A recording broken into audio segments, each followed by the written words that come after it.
Hey everybody, welcome back. We are the Bad Pennies. I am Showe. Keep coming back, yeah. This is my friend Alan. And we are here to help you negotiate life as a man.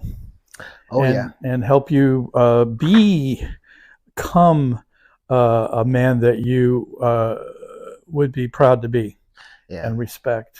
Manhood is difficult. It is these days. It is. And the only thing more difficult than being a man these days is being a woman. So that one's pretty kind of difficult. Glad I'm too. not a woman. Me too. Some men want to be women, to but that. I'm good. So, of course, for all the women that were watching at the beginning of this, they're like, click on to the next one. Well, I mean, it is hard to be a woman, though. I mean, it is. So I talk to my wife sometimes, and I'm like, well, is there a song about that? I don't know. Is it? Yeah, there is. There's a couple of country songs about that. Okay. So, we talked. I don't know what podcast is. Number 7, right? I think this is 7. It might be. Yeah, it might be. Yeah. So we got into qualities of a great leader, and we didn't really get through all of them. So maybe we can pick up on a couple of them and use something as a segue to get into what the next subject's going to be. Okay. That we talked about a little bit. So, and again, I just want to remind you that one of the things that does identify a great leader is someone who brings out the best in others. Yeah. And we talked about this before, but and one of those, one of the ways to do that is recognizing the qualities in other human beings. Okay. Their skills, what they do best, what they like, and then you set them off to do what they do well. Right. A good leader knows that you're really good at a particular thing, and it's like, okay, you go do that. Okay.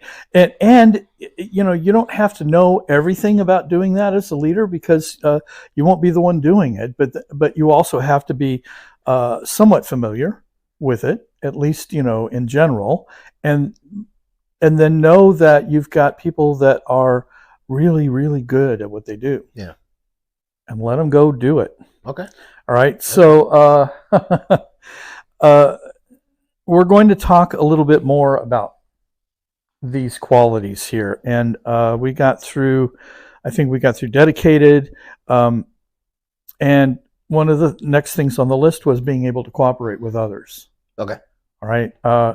If you really only can do things alone, you're not going to be really a great leader. All right. Being able to compromise at times, being able to cooperate, being able to stand your ground on the things that are important, but also let go of the things that aren't, and know the difference. That's important. Big thing. And look, we've done some of this work. All right, we're just going to let you right now. This is we're not sitting here because we have read some really good books and and this is a big book review. Right. We've been doing a lot of this kind of work for a long time. Yes. Okay. So, but we're not going to give it all away, because really a big part of the journey is the discovery of these things. So we're showing you a path. And you're going to have to walk it and discover what that path has for you, just like we had to discover what the path had for us, and are still discovering what that path has. So, but cooperating with others is a great skill to have. And then the next thing I had on the list was about going the extra mile. Yeah. Okay. All right. Yeah, going the extra mile. And here's the beautiful thing about it. If you go the extra mile, the people that you lead will go the extra mile. Yeah. They'll want to. I can see that. Because, if you're really a good leader, they're going to want to be like you, and they're going to see the things that you do that really work. Right. And they're going to be like that. Right. Because that's how human beings are. Yeah. That's the leaders that lead from the front. Exactly. Lead by example. Yeah. And look, you can also lead from the back, but sometimes you got to be in the front. Sometimes you got to be shoulder to shoulder, and sometimes you got to be behind. and know when it's appropriate to do those three things. Okay? That's fair. I've heard a lot of people say, "Oh yeah, a good leader only leads from behind," and I'm like, no, it's not true. All right, the same thing with just leading shoulder to shoulder. It's just knowing when each of those places to be are as a leader. And that you're not afraid to get in there. You're not afraid to be in that spot. And sometimes you got to be the one leading the charge up the hill. I like how you say that, though, that you have to mix it up. You can't always be the leader that leads from the front. Right. It makes your team weak. Right. It does. It does. And leading from the back. And it takes away opportunities for others to be the one in the front. Right. Yeah. Okay. Yeah. And then you gotta allow your people to shine. There's a danger of being the one leading from the front. Right. First one dead, first one down. It's back in Napoleonic warfare. It was considered to be the most honorable position to hold the flag, right? To be the one that's bearing the flag, right? And in Napoleonic warfare, which by the way included the American Civil War, the front, the front-loading muskets and guns. They used black powder in those days. They didn't have the kinds of propellants that we have these days, explosives that we have. They weren't. So they had black powder, and they produced a lot of smoke. Okay. So you end up with a lot of smoke on the field, and you can't see, the enemy coming at you. Okay. But you can see the flag that's sticking out above the smoke. So everyone aims their guns at the flag, which is why they're the first one to go down, because they're the only one anybody can see over all of the smoke going on. All right. Cannons produced a lot of smoke, and the rifles produced a lot of smoke, and that just happened to be the deal. And yet it was knowing that you're the one that everybody aims at. They used to fight over who got to carry the banner and because the flag. Of the honor of it. The honor of it, and if when that man went down, the man behind him picked it up. Mm-hmm. Okay, all right, and it's a metaphor too. I remember that movie Glory. Who's gonna carry the flag? Who's gonna pick up the flag when this man goes down? Right. Yeah, that was a big deal. It was a big deal. It always has been. So, but again, we're just talking about going the extra mile. Here's another thing we could probably spend an entire podcast on, and which is, again, a context. We talked about context at the beginning, about holding a really large context. A great leader holds a context that's, I don't know, it doesn't have to be at the level of humanity, but often it does. Yeah, you said it's broad. Very broad, very, very large, context. And that context carries the day. It just carries the day. Other contexts that are not as large can't compete. So if you have the one, if you're the one in the room with the largest context, that's the one that's going to prevail. Okay. All right. It's just always going to be the one that prevails, because the other contexts are just not large enough and broad enough to be able to prevail over something that large. So here's a really large context that we like to talk about, which is just not being in problem about stuff, right? Just, having a no problem attitude. Yeah. We like no problem attitudes. Problems will present themselves. Challenges will present themselves. Yeah. And we can either get all flustered about the problem, or we can just go into that no problem attitude and say, okay, well, let's figure out a solution. Yeah, solution, big deal. Yep. I did watch Apollo 13. That's right. We talked about that. We did. What did you think? Did you like it? Yeah, I realized it's kind of tense sometimes, a little bit of a nail biter, but you'll also know how it turned out. Yeah. But it was.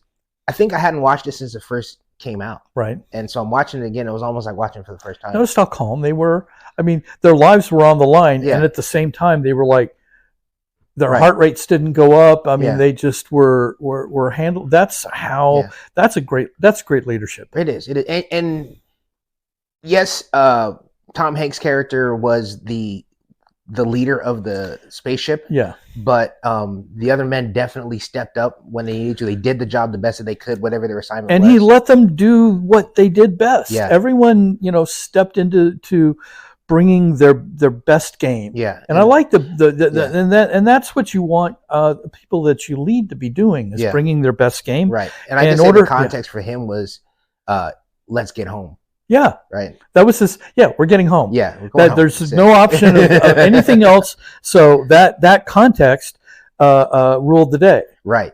All right. Yeah. Everybody else kind of had a different. Anybody else's context could not compete with "we're getting home." Yeah. And there you go. And he prevailed. They did. He prevailed. Yeah. So and it saved lives. Uh-huh. So and not only that, his context prevailed even in Houston at NASA. Yeah. They got his context that he's coming home, and the director held on to that context too. Absolutely. In other words, look, we've got the situation, and this is not acceptable. Yeah. Oh, we can't make it. We're gonna get this, and I'm like, no, nope. Find it. Find the solution. Yeah, that's it. So again, solution oriented, not problem oriented. Right. Okay. Let's see. We talked about fear and doubt. That being a leader doesn't mean that you don't have fear. There are times where fear is going to creep up. The way to deal with it is to go through it. Okay. So, what are some of the things that we didn't talk about last week?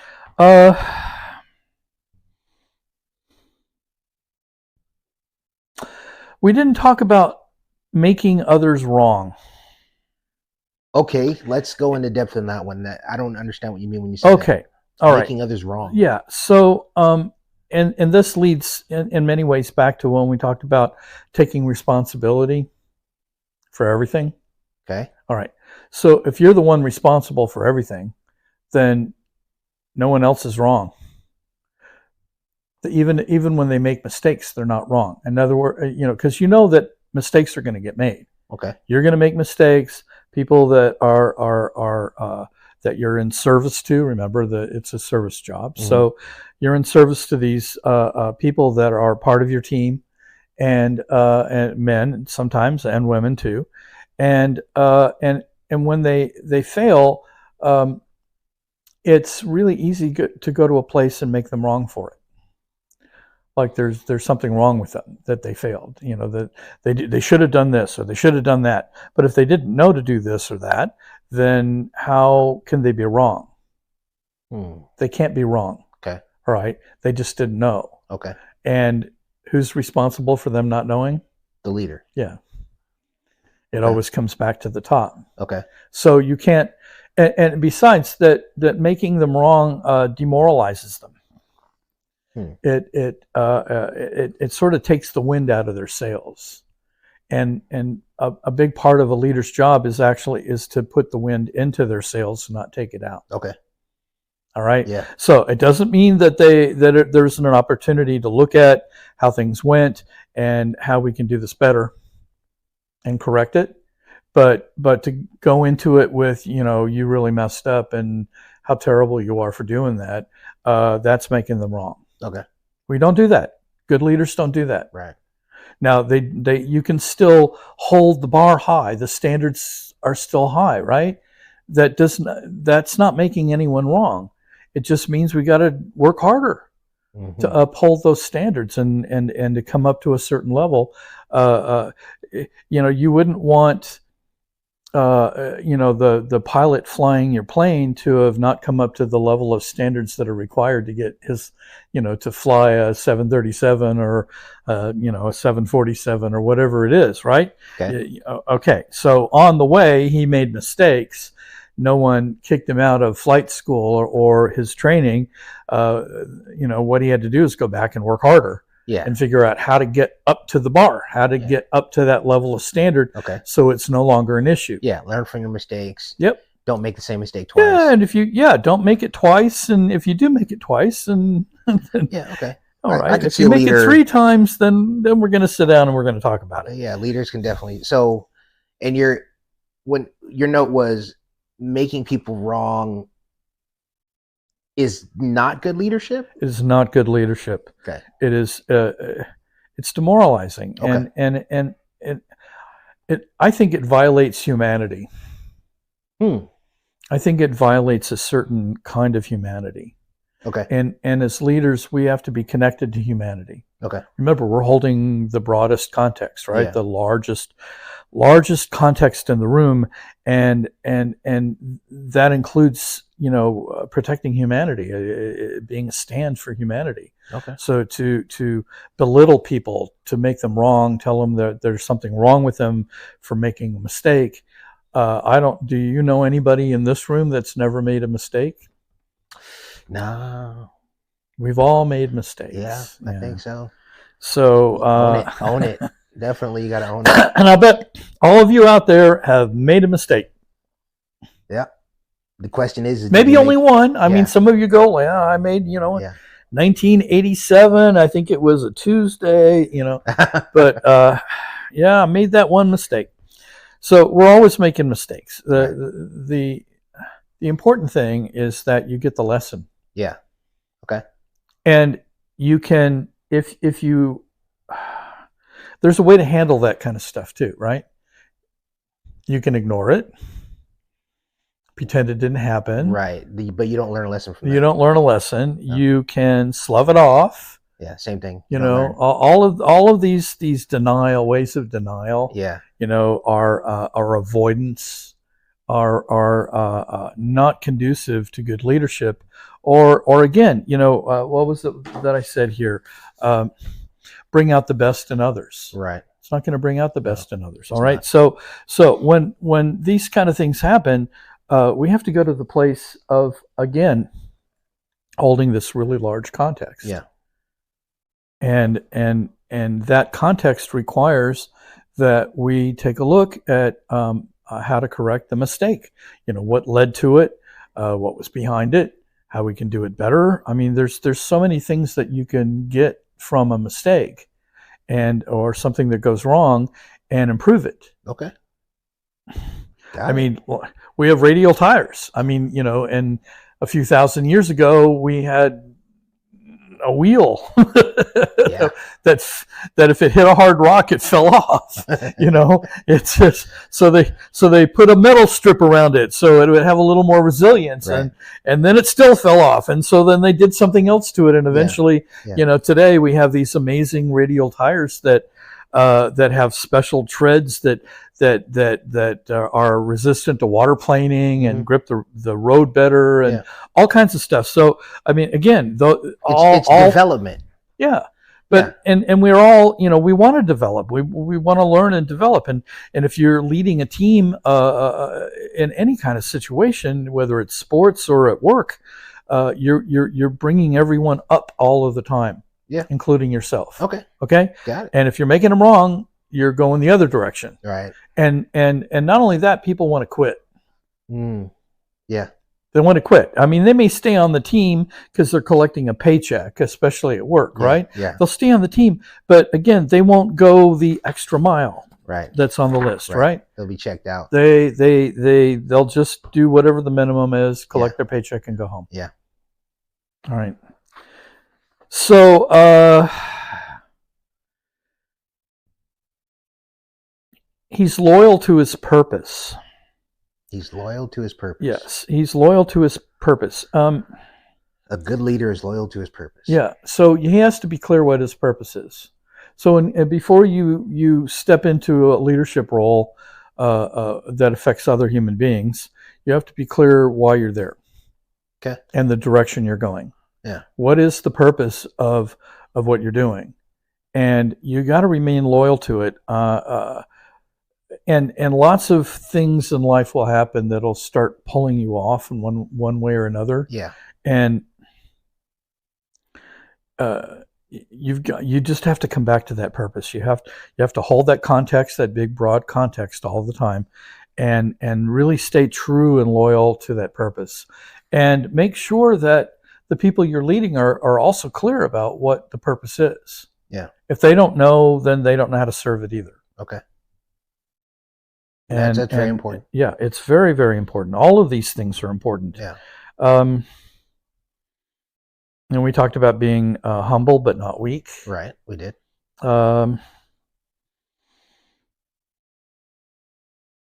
Details. This is an interesting one that we didn't talk about.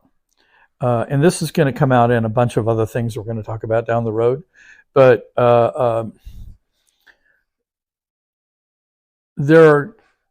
everything in life is full of details. Whether there's a lot of details, thousands of them, like building a complicated machine where there are not only 1,000 pieces, but there's 1,000 details that go into each piece to make it work and fit into the bigger machine until everything is working properly and smoothly. Human beings are full of details, and that contribute to us operating smoothly, including our physical being itself, getting enough water, breathing, eating, good foods, exercising, all of that kind of stuff. And all of those details are important. Good leaders are, most of the time, at least in my experience, have become masters of the details. Yeah. They know what the details are, and they become masters of them.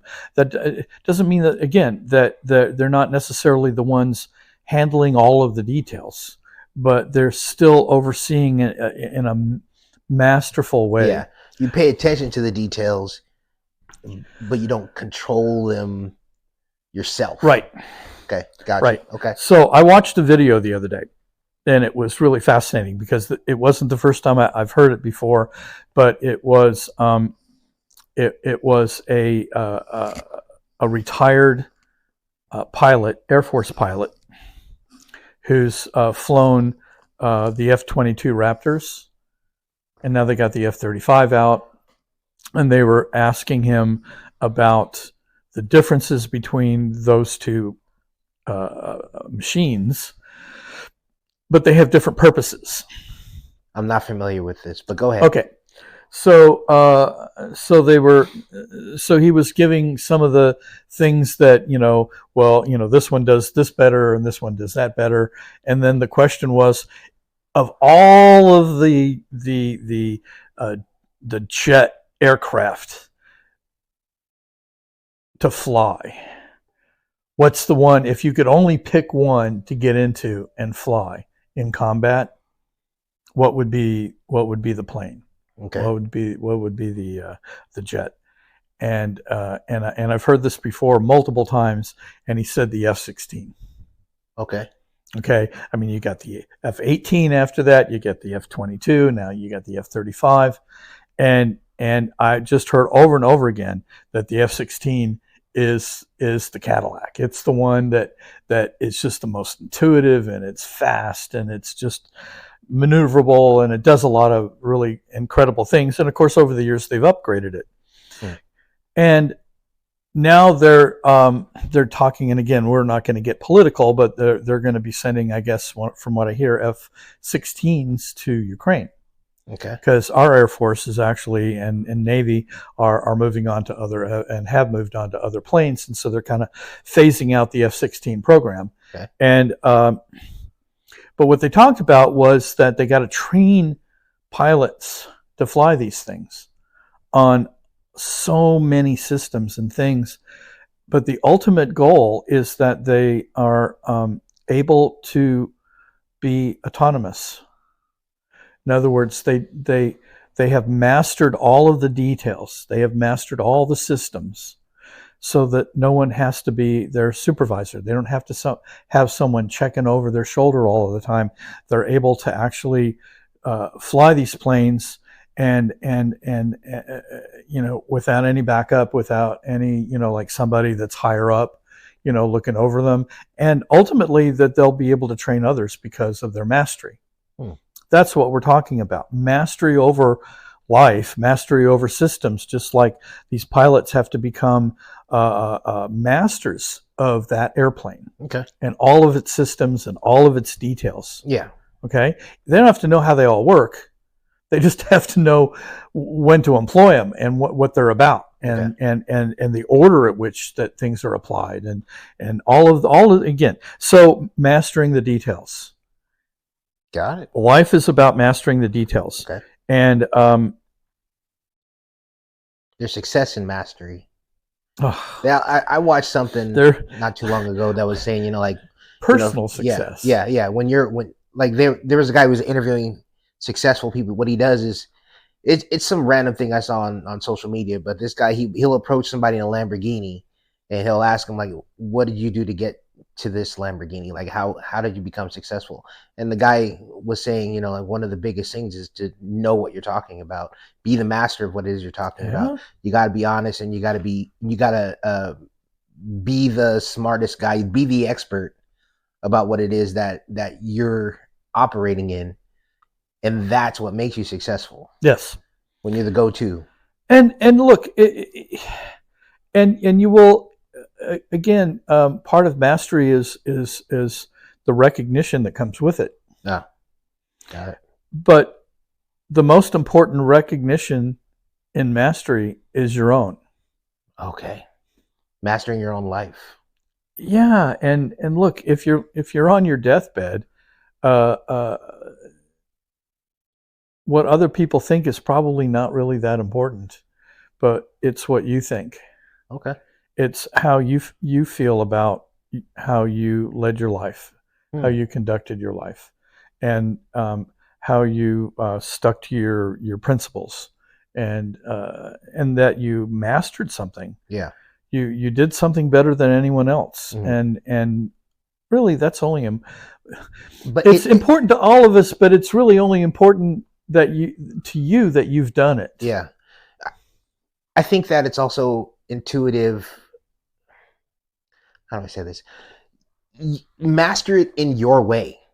Be the master of the thing in a customized way that makes it personal to you, but also that other people can recognize that there's no one better at what it is that you're doing. Yes.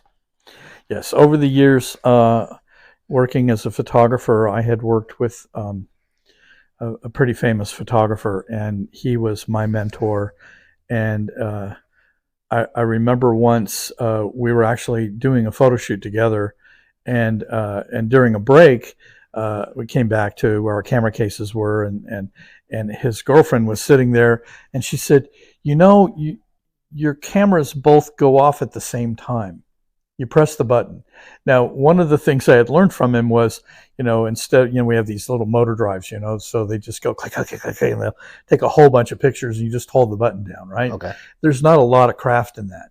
And generally speaking, because it's automatic, you don't have control over the exact moment that it takes the picture. Okay. Once the button's down, it's out of your hands, right? And I learned to be in the moment in such a way, just like an athlete, so that the timing is so important that you press the shutter release at the moment that catches the moment. And great photographers do that. And he was a master at that, an absolute master. He didn't do the motor drive. We had motor drives, but he always caught the moment. And I just thought it was the greatest compliment, not only that she had recognized that we were both shooting at exactly the same moments from opposite sides of the room. Yeah. But and just so you know, we were photographing opera, so which is one of my favorite things to photograph. Opera. Uh-huh. Okay. Musical theater. Okay. It's a type of musical theater. I know what opera is. I'm just saying, I started musical theater and I worked my way to opera. But so for me, in that same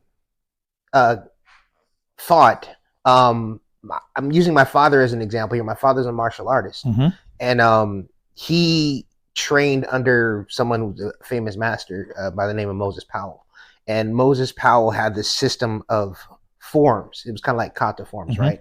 But when my dad was younger, we lived in New York, and he got the forms like the rest of the class did.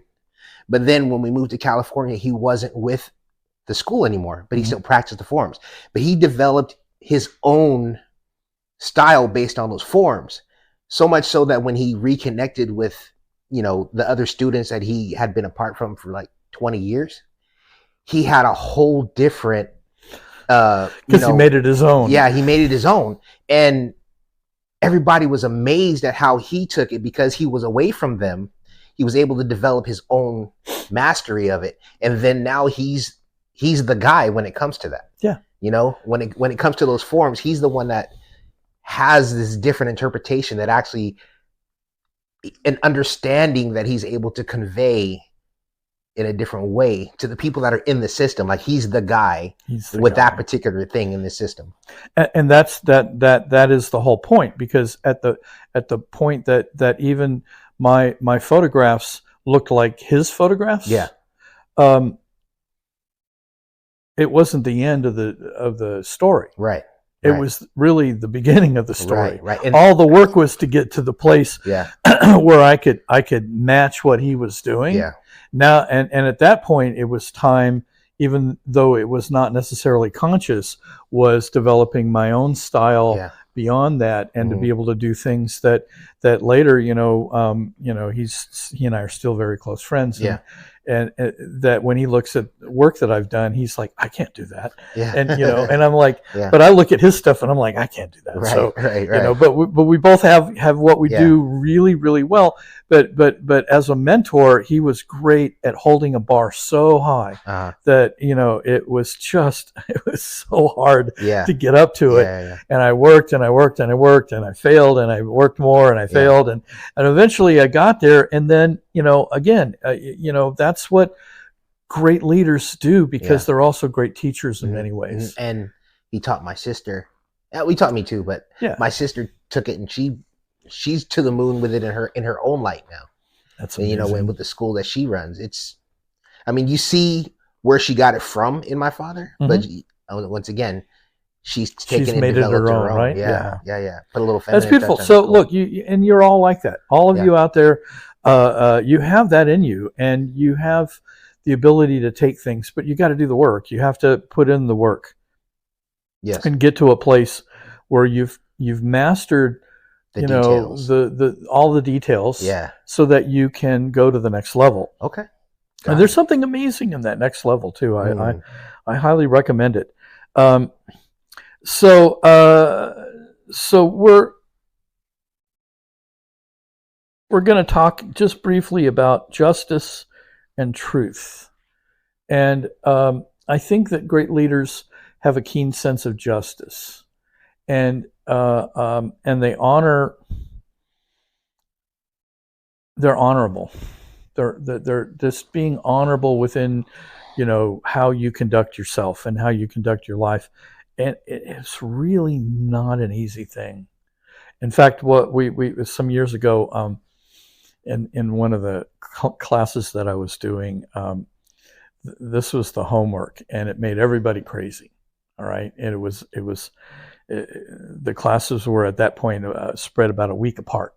Okay, so it was a 1 week homework. Yeah, and the homework was to obey all laws. Okay. All laws. That doesn't sound like a hard assignment. Oh man! I don't think anybody didn't break a law, because we're talking stop signs. If you went a mile over a speed limit, okay. So if you went 36 in the 35 zone, you broke a law. Okay.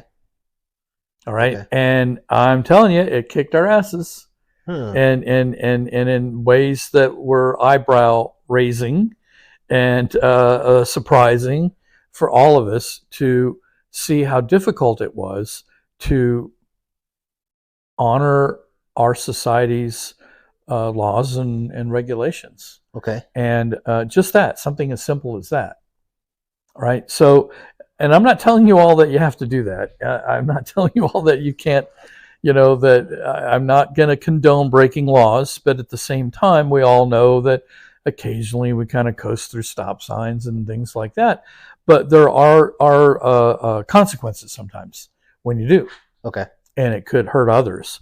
And it's why we have to have a sense of honor and justice within ourselves, and especially as a leader. And if you want the people that you're leading to be to also have a sense of justice and to be honorable, you have to. Okay. All right. You have to set the bar. Leaders set the bar. So if you know, a lot of leaders of corporations break laws and rules, FCC rules, and you know, insider trading and all kinds of things that they do, and they justify it, but then they complain about how all the people in the company all the way down steal from them and cheat and do all kinds of crazy shit, right? So we all know that everything starts at the top. Okay. You set the example as a leader. So if you're going to be a great leader, you're not only aware of how your conduct affects everything and everyone. Even in a big corporation, the CEO who may you know, be 100 or 1,000 times removed from, you know, someone working in the mailroom, they're not really. They're not, because their conduct affects everybody all the way down, including the customers and other companies that do business. Right. And you have to be able to convey that message. So you know how to honor the truth. Okay. And you know how to take responsibility and be accountable and apply justice to yourself first. Okay. All right. Yeah. And the justice you do apply will set the tone for everyone.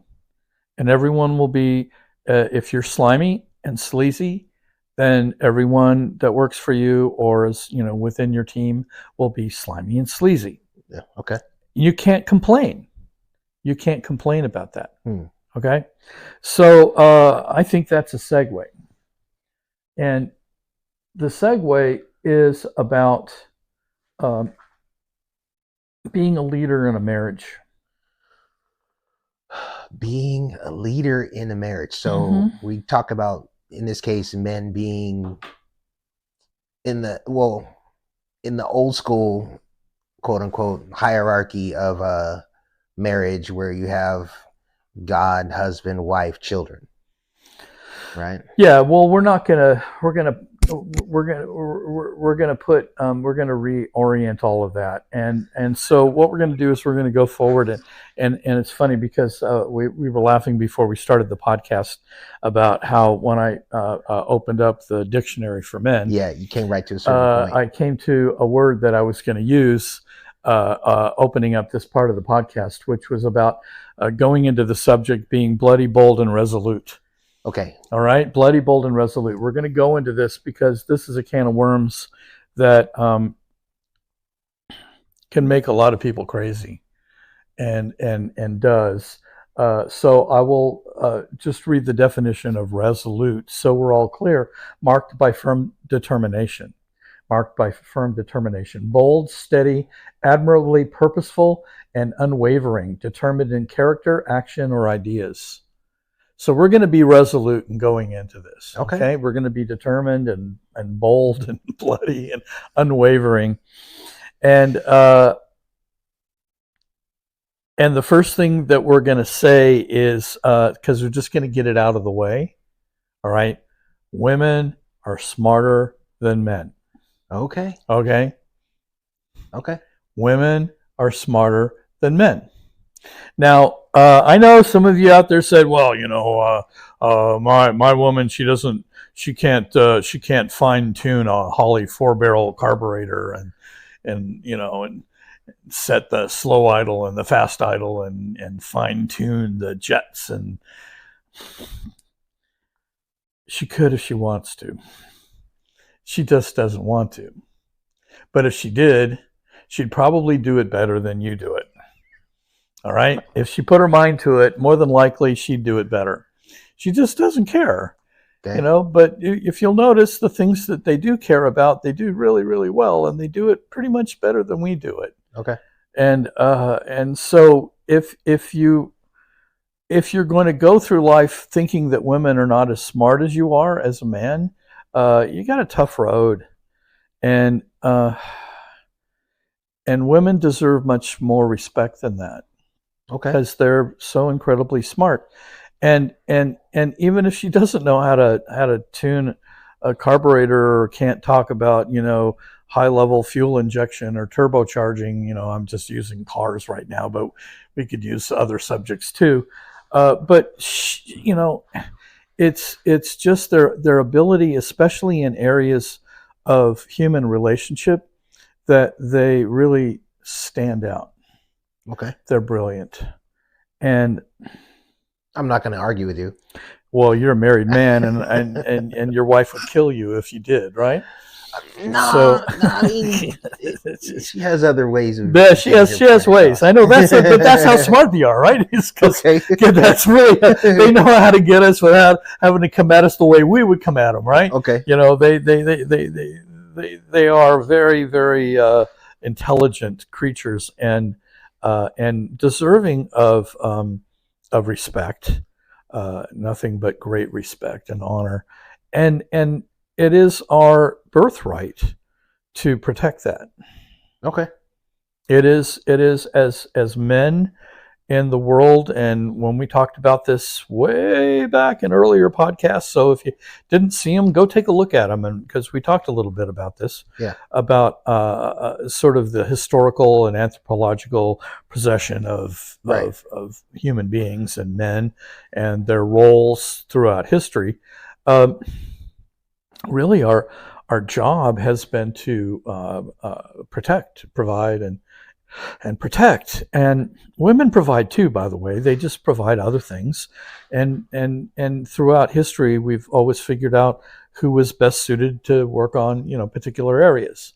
And women worked on the areas around relationship and community and society and raising children and communication and things like that, and so their need to develop brain power, their need to develop both sides of their brain simultaneously and be able to use them both at the same time. Whereas, if for most men, we're either using one side or we're using the other side. Okay. But not both at the same time. And we can get into all of the physiological studies that show that the male brain does not have a lot of connection between the two frontal lobes. A little bit, but not a lot. But yet female brains are massive in their connections between the two sides. Okay. And so it's why I do say that even physiologically they're smarter. Okay. And able to think in ways that we are not able to think in. And look, that doesn't make anybody wrong or better. And let's just be really clear, because I know a lot of you out there are already writing letters, and that's great. But before you finish your letter, just hold on to things for a moment, because what we're not saying anyone that men are better than women or that women are better than men. We're just saying women are smarter than men. We're not saying that they're better; they're smarter, because even with the increased intelligence, especially like I said in areas of relationship, that also comes with certain challenges. Yeah. And the fact that we're not particularly good at that, but we're good at other things. So the things we're really good at also, again, we have our challenges as well. Yeah. And I've always said that if you wrote all this down on paper, you just got out some paper, right, and say, write down all of the stuff that that men are, and all of the things that women are, and the stuff that overlaps too. I mean, there's plenty of overlap, but there's also things that are arguably don't overlap much. Okay, and you look at it, you go like, that'll never work. Oh my God, that'll just never work. But it does, and that's the beautiful thing. Yeah, I've said it in my group that, as far as equality goes, yes, women are equal to men, but the equation is different. Men can be a 7 + 3 + -1 + 2, and then women can be a 8 - 6 + 4 + 1. and it's equal, but it's just different, and it all comes out at the end. At the end, the sum is the same. I've gone a weird place, not really weird, but I've kind of let go of equality these days. Okay. I'm much less interested in equality and much more interested in equity. And if you haven't done it, go on the internet and Google equity and equality, and there are a whole bunch of graphics. Right. And look at the images. You've seen those I know things? what you're talking about. So, and I think that equity is more important than worrying about equality. And if we're going to talk about equality, then we're going to talk about the fact that we have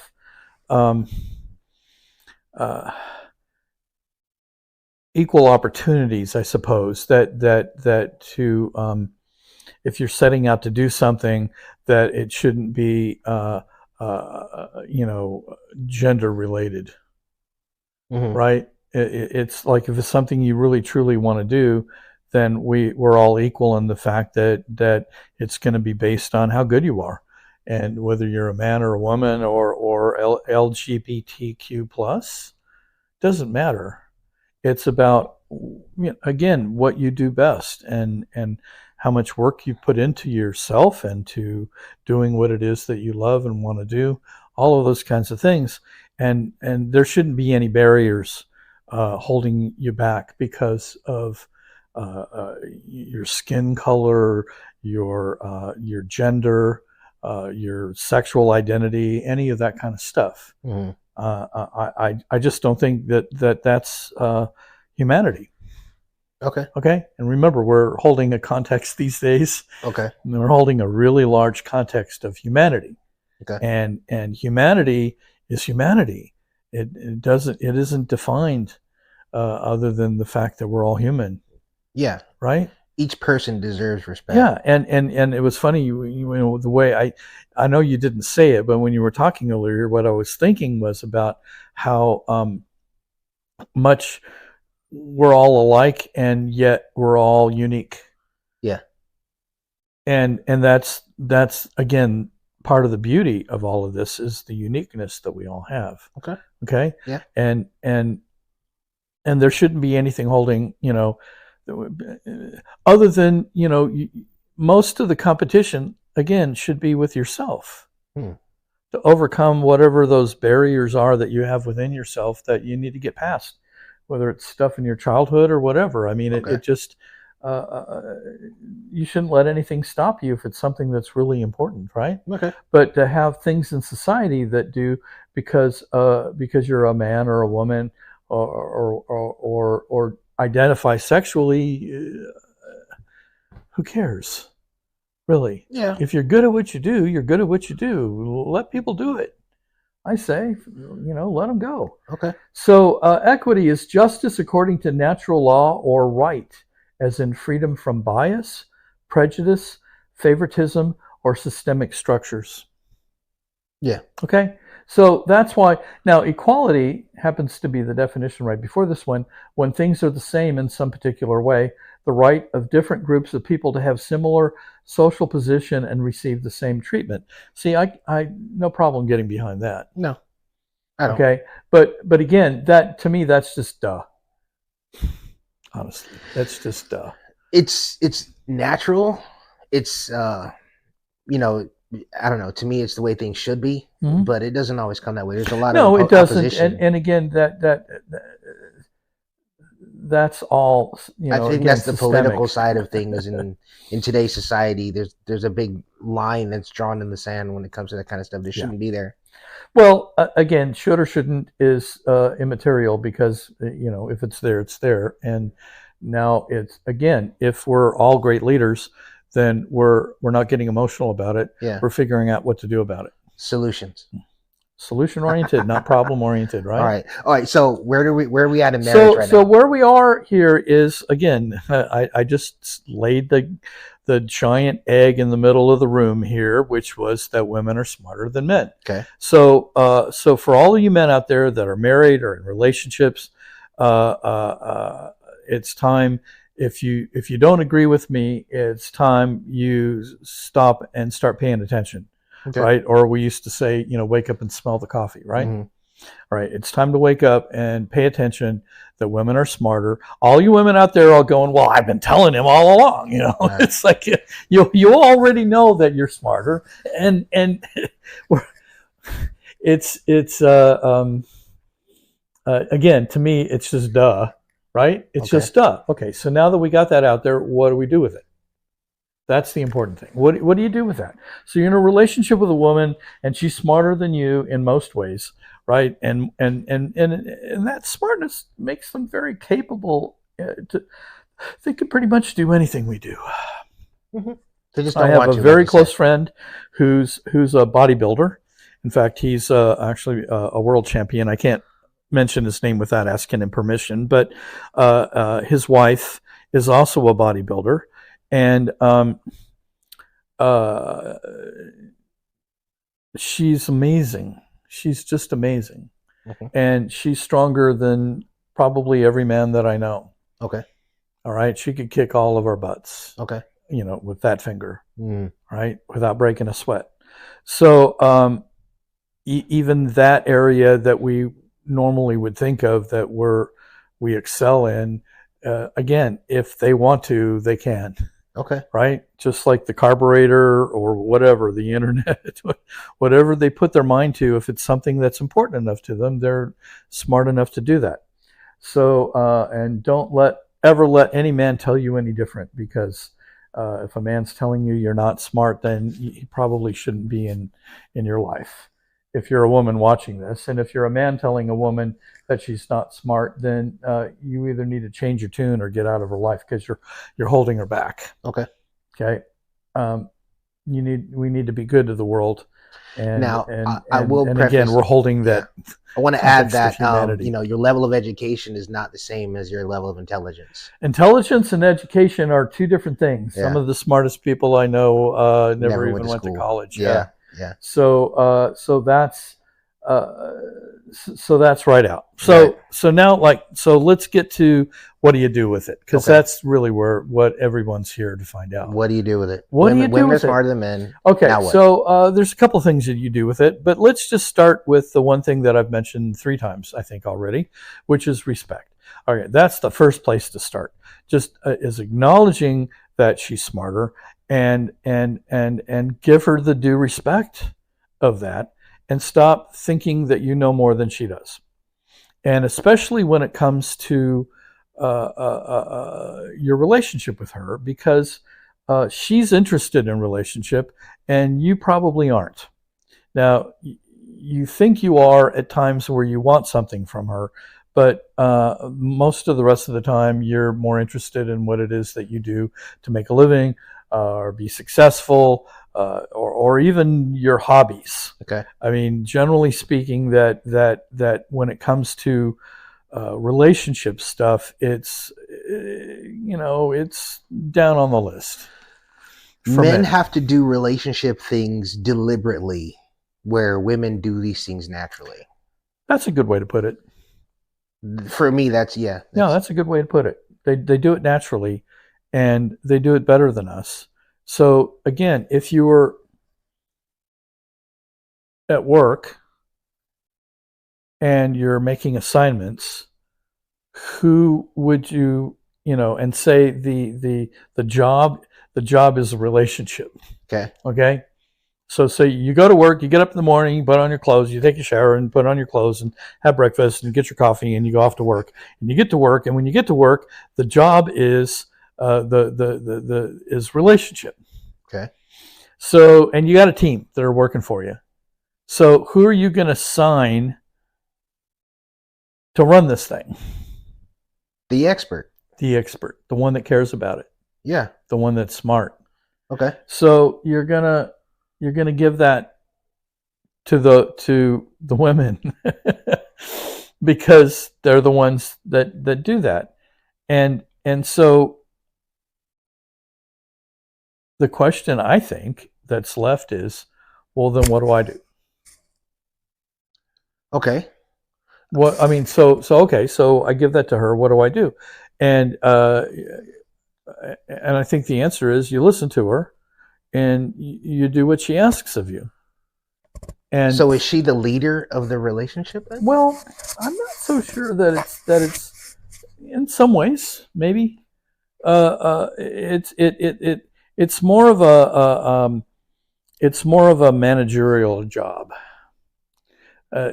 She's really ensuring that things that the relationship goes well, and that everyone is getting what they need, including her. Mm-hmm. The children get what they need. You get what you need. She gets what she needs, and she's gonna do things to ensure that happens. And she's gonna think of stuff that we don't even think of that are necessary for that to happen. So why get involved and get in her way? Okay. So I just say stay out of her way and listen to her, and I mean really listen. You're right. We may do a whole thing on listening at some point, but really listening to her, and when she asks stuff of you, do it. Do it. It's unless it's crossing a line, and and there are so few lines that she could cross.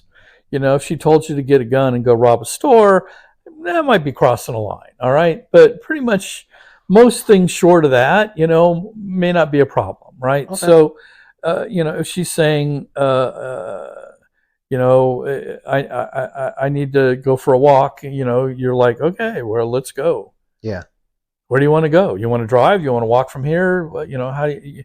So it's a cooperation deal, and you got to cooperate.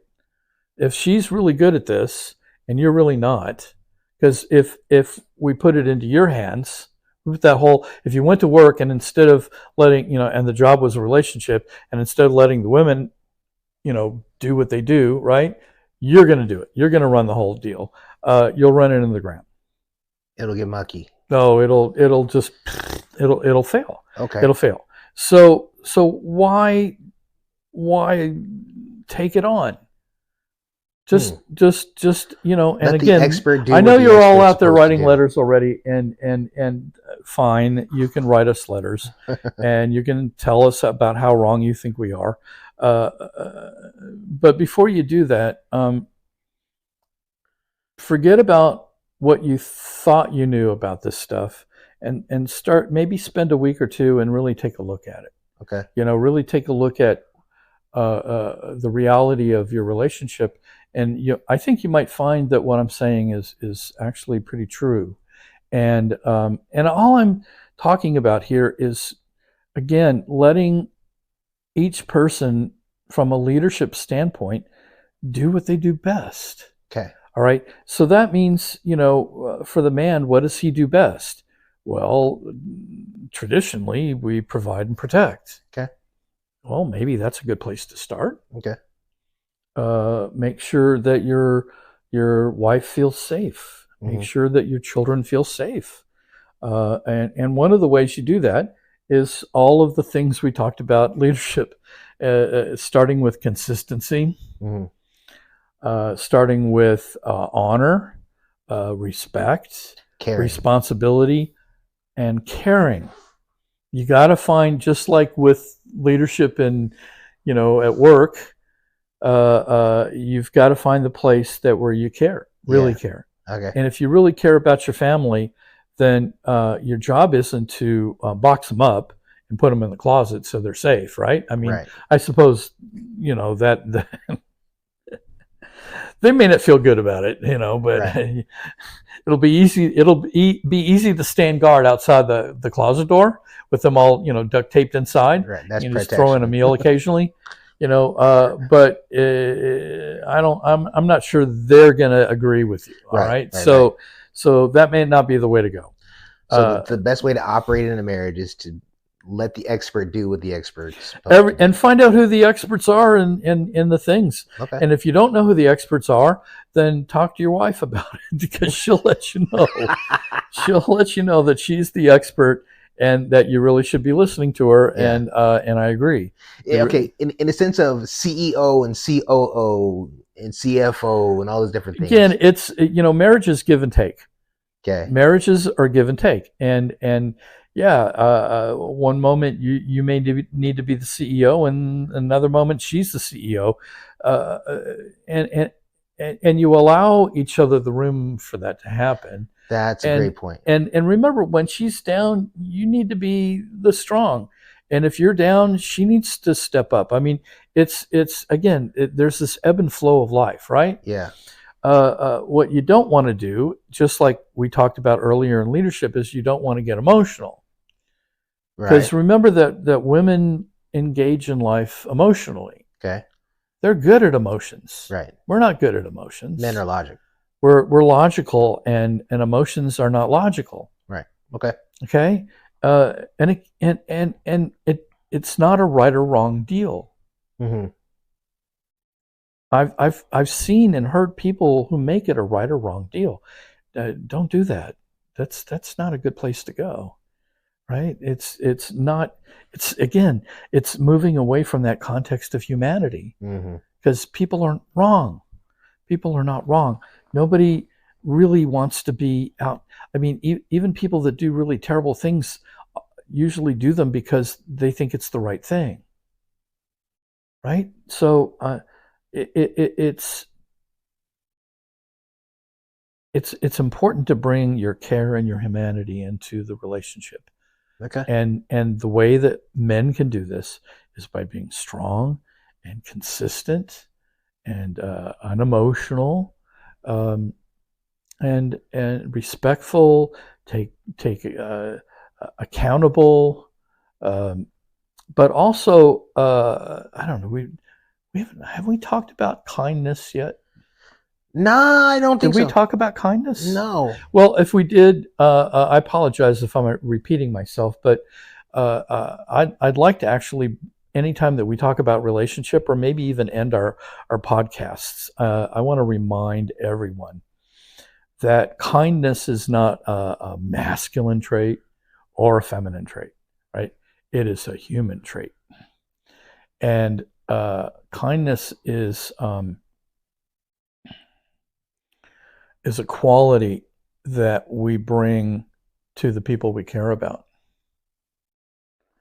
And we have to be conscious of it. Now, some people seem to do it naturally, but for most of the rest of us, we have to actually remind ourselves, because if you really care, if you found that place within yourself that cares, then one of the ways that you can show it to the people that love you and that you love is to be kind to them.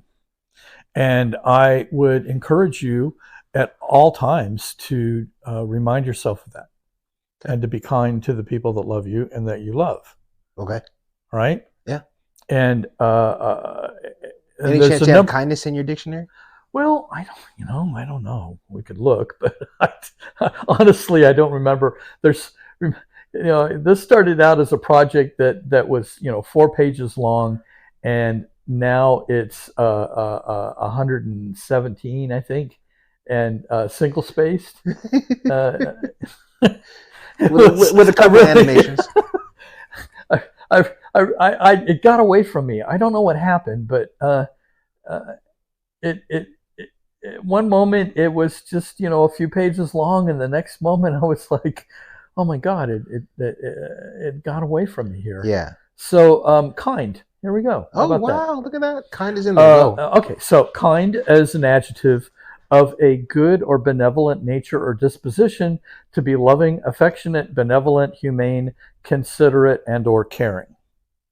Okay. So there you go. Yeah. All right, do that. You can be loving, affectionate, benevolent, humane, considerate, or caring. And find what works for you, so that you can communicate your kindness to your wife, your children, your parents, your siblings, the people that matter in your life. And I encourage you to do that. Right on. At all times. I got it. Right? Yeah. And especially, look, this is something we don't think about a whole lot as men, but we don't think about all the gifts we get all the time. But just being in society that millions have worked diligently to provide for us at all different kinds of levels. Yeah. We get the benefit of all that. Okay. Today. Yeah. And it all times through history, but especially today, where you look around, you can't hardly look anywhere without seeing something that benefits us, whether, even if you're totally into the outdoors and camping and hiking and all that kind of stuff, the roads that get you there. Right.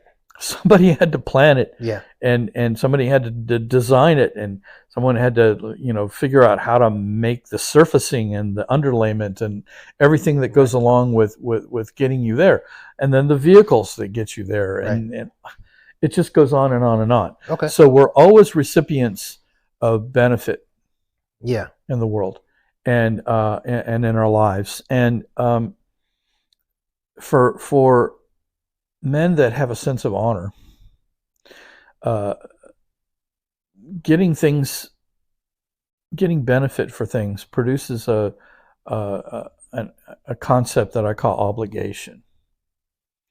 And obligation can be restrictive, or it could be something that literally changes your life, opens your life up. And remember that the context that we hold for leadership is that it's a position of service. Yeah. Right. And obligation compels us to be of service. It's a way of giving back. Okay. And so when you get benefit and you're really truly honorable, you're going to want to be of service in a way that gives back for that benefit. Yeah. Because and the reason that I say honorable is that men, at least in my experience, mostly don't like getting something for nothing. Okay. Fair. Okay. They like earning it. Yeah. Yeah. And if you didn't pay in, if you didn't pay up and earn it, then you got it for nothing. Right. Which actually, in an honorable man, produces a sense of obligation. Mm-hmm. And then what do you do with that? Right. So here's a way of doing something for all that benefit that you get, whether it's from this podcast, from your family, from your career, from anything, from a movie that you watched. It doesn't mean you have to, call up the movie makers and ask them over for, that you want to cook them dinner, right? What it means is that you can pay it forward in other ways. Okay. All right. You can be of service and serve that obligation. And here's the way you do it: by being kind to the people that you love, and use that as a form of currency. Okay. Right. Pay it. Got it. I want to talk about some of the tips to being in a successful relationship, talking to men. And one of the things that comes to mind is like, it's called the 5 love languages, right? But yes, gift giving is one, physical touch. I should have been more prepared to express okay. them. But now that you've mentioned the 5 love languages, you can, if you're interested, look it up. Yeah. What can you do? Is what you're saying. Yeah. Like if someone's watching this or listening to this and they're saying, I need some tips to be a better husband. Mm-hmm. What are some things I can do? Oh yeah. Listening is definitely one of them. That's the top of the list. Yeah. Recognizing that she's an expert. This is what we talked about. Yes. And by the way, don't try to fix her when you're listening. She's not broken. She's not broken. She's venting. See, verbalizing. If she was venting, then she'd be more like us. Because a lot of times when we're talking, we're venting. Okay. All right. Even to them. And by the way, don't do that. So just put that one right out. If you need to vent, call up your buddy and vent to your buddy. But don't vent to your wife or your girlfriend or your kids. No, she's not venting, even though it may sound like it is. What she's doing is something much more intelligent. She's working out her problems. Verbally. verbally and emotionally. Okay. And so one of the ways that you can actually communicate, and this is the thing, because I have men ask me all the time, well, how can I communicate, my love for her? And I was like, well, listen, and don't fix. Ask questions. Yeah, even a lot of times asking questions interrupts them and interrupts their train of thought. Okay. So I wouldn't even do that. If she asks you what you think, you might be crossing a bridge you don't want to, can't get back over. Okay. Right. So I would almost say, well, I don't know. Yeah. What do you think? And just let her continue to process. Yeah. Some women like flowers, some women like candy, but it's the effort. Oh my God. I had a girlfriend, if I gave her flowers and candy, she would have crammed them down my throat. I mean, It was just because she didn't like anything contrived like that at all. But how did I know? Like that, because I listened to her. Right. All right. Yeah. She told me, and I believed her, right. and I listened to her, and she really meant it. Right. And so that meant that I had to find other ways to communicate. Yeah. To her how much I cared. Okay. And so here's okay. So number one, if there's a single number one thing, it's listen and don't fix. Okay. And don't take anything personal, of course. Mm-hmm. It's not about you. And I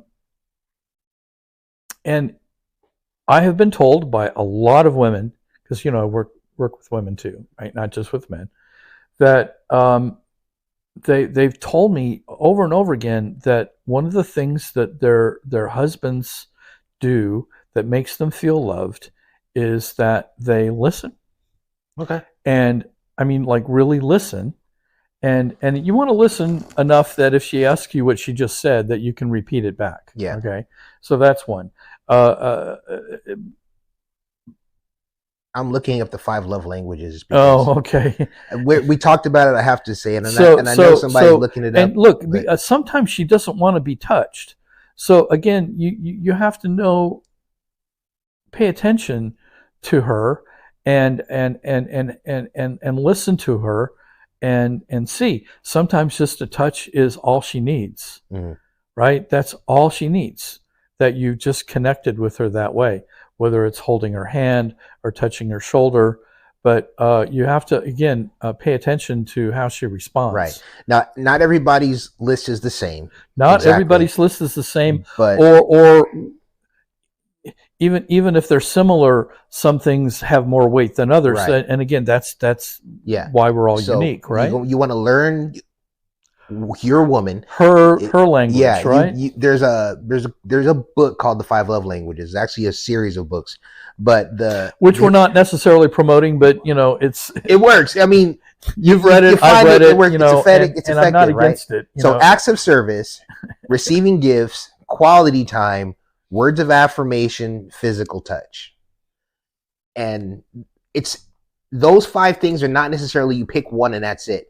It's a combination of the 5. Some are heavier and some are lighter than the other. It depends on your significant other. I've had a number of relationships in which there was only really one word of or series of words of affirmation that she needed, which was everything's going to be okay. Yeah.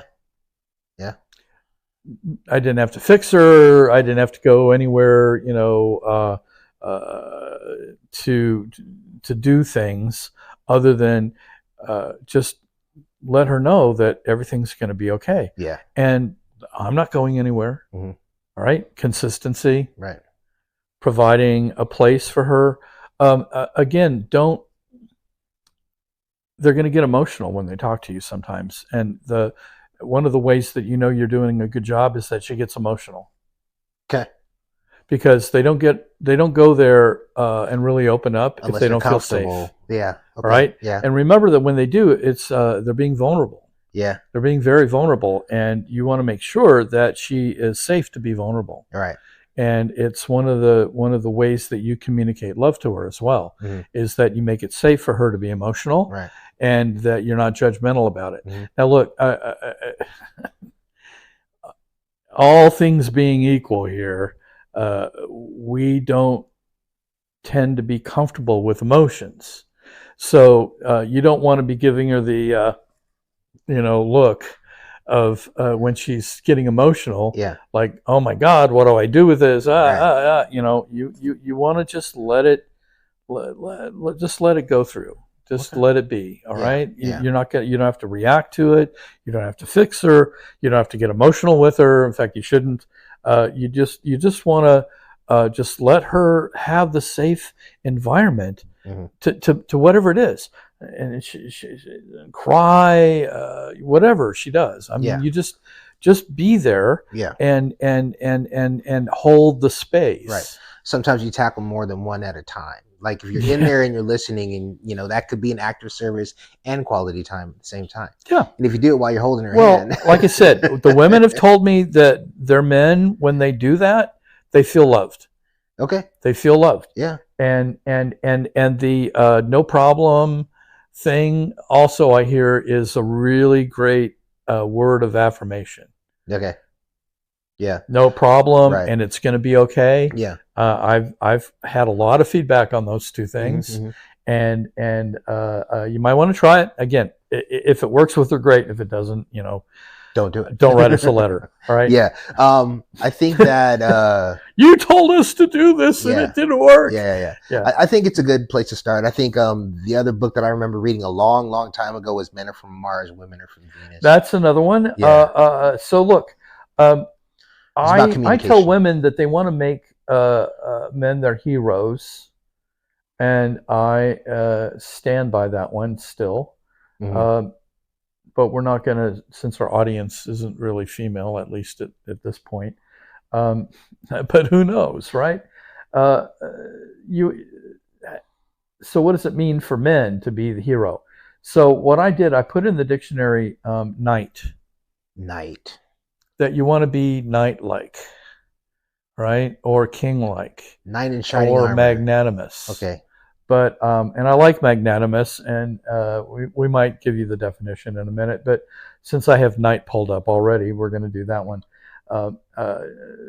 You want to be a knight for her. Now, remember, we talk about knights in shining armor. We're not talking about that.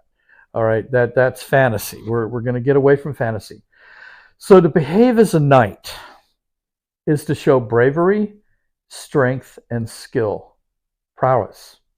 To respect women, to defend the weak and the poor, to be generous to others, and loyal to his family and his friends. Sometimes it's known as chivalry. A man who served his sovereign or lord as a mounted soldier in armor or as part of a feudal system. Okay, so that's the traditional knight deal. Again, it gets into knighthood and stuff like that, but I think the first definition is really the important one. Okay. To be to show bravery, strength, and skill, his prowess in career success, to respect women, to defend the weak and the poor, to be generous to others. By the way, kindness and generosity. So we talked about being kind, right? We did. So let's just throw in generosity with that one too. Okay. Yeah. So one of the ways that you show her your love for her is by being generous with her. Okay. So be generous. Be generous to your children. Be generous with the people that you love. And that just doesn't mean just throwing money out. And for you who can throw money out, it really doesn't mean anything. Okay. Time is money. Time, efforts. Yeah. Something of I had a really good friend who had become very, very successful at a young age, but he had made most of his initial money in a very dark and illegal way. Okay. All right. And but then he had taken that money and parlayed it in the world in a not dark and illegal way to even lots and lots more money. So, by the time he was in his early 20s, he was a multimillionaire. But he carried with the dark and not, honorable things that he did to make the initial money weighed on him constantly, daily. And his solution was to give money to charity because he could. Okay. But what he did was he would just write checks. And I went over his house one day and we're talking. And he said, "Hang on a second, I got a couple checks I got to write." And he wrote out a couple of checks to charities for like really big sums of money, right? Okay. I was like, "What are you doing?" And he said, "Well, I'm sort of kind of, it's part of my atoning for what I did." And I said, "Oh, well, that's not going to work." Because you don't mean it. Well, he meant giving the money, and he knew that it was to a good cause. But it didn't require anything of him. It wasn't difficult for him to do that. To write a check, gone to the charity and volunteered his time and done the well, work. That's what I told him to do. I said, "Great. So take the check and take it over to the charity, and then volunteer your time every weekend for the next 10 years. Yeah. Do something that gets your hands dirty. Yeah.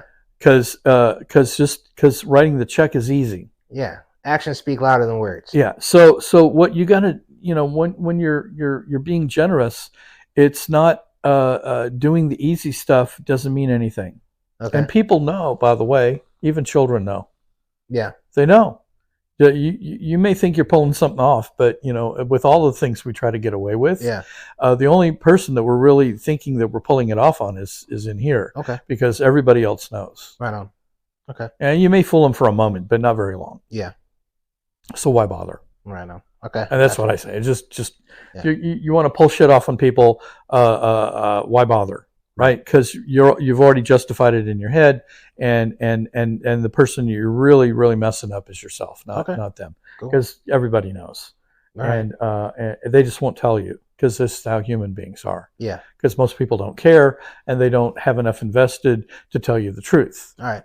Cool. Which is another thing that we should talk about down the road, is about our relationships with each other and about telling each other the truth when we have a very tight relationship with men in our lives. Yeah. That it is a place where we have to tell not just the truth but the whole truth, so that our men really know who we are. Okay. But it's a very difficult thing to do. Yeah. And it's not without risk. Okay. But anyway, so be nightly with her. That's another way that you can communicate that you care.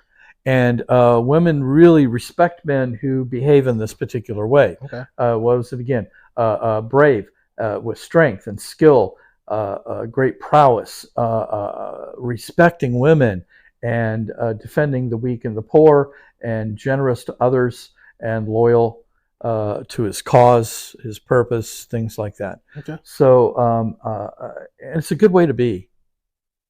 Got it. It's a good way to be. All right. There are lots of ways to be, and yeah, you've got other choices and other roads that you could take. Yeah. This is a really good one. The road that we're giving you is an honorable road, right? And you can throw us over if you want, because we're not going to sit and ride on your shoulders and tell you how you have to react or conduct yourself the rest of your life. But we're giving you a path that is a good one. It's a really good one, and I hope that you choose to walk it. Right on. Well, listen up, everybody. This is pretty much the conclusion of episode 7. Right. Of the Bad Pennies. Yes. And like Bad Pennies, we will be back. We will be back. Until next time. More than likely with all kinds of hate mail now that we've, Hey, let's see what happens. Let men know that women are smarter than us. Huh? Right. Well, they say there's no such thing as bad publicity. So it might help. Let's get the word around. Maybe so. So tell your friends and whatever. Hey, watch it with your wife. Maybe, she'll sit there and nudge you all the time going, listen to these guys. Listen to them, Maybe. Maybe. Right. So thanks for watching. Good talk, man. We'll see you. All right. Bad Pennies. Peace out.